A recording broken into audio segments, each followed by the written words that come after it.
all'ala è Pretty Countess che lascia più arretrato Lillis Friesang, vicino al mezzo meccanico è anche Gassend Lobel. Ora lo schieramento è perfetto, acquista velocità la macchina, tenta di difendere la posizione in corda senza riuscirvi Pretty Countess, mentre c'è la partenza veramente a razzo di Blitzy Sund,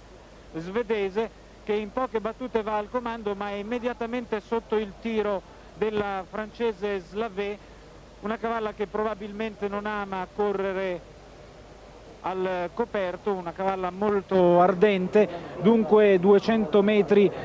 bevuti tutti d'un fiato da Blitzy Sund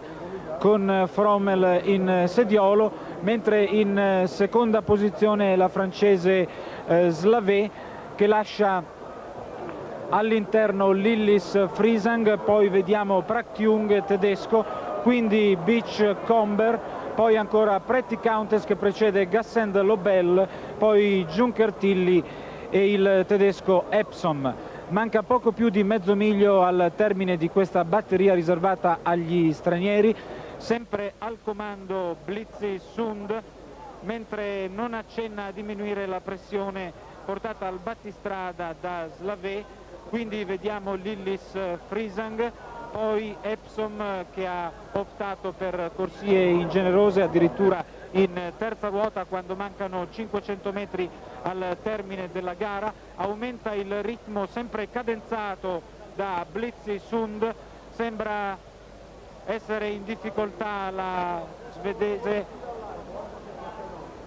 Junker Tilly, poi vediamo anche qualche battuta d'arresto per Slavé che comunque è ancora in quota con Jean-Pierre Dubois. Ultimi 200 metri per il battistrada, mentre il gruppo si schiera a ventaglio con Blitzy Sund che ha circa 5 metri di vantaggio nei confronti di Lillis Friesang. È ormai scontata la vittoria di Blitzy Sund che va a vincere nei confronti di Lillis Friesang, poi al terzo posto Praktiung Germania e al quarto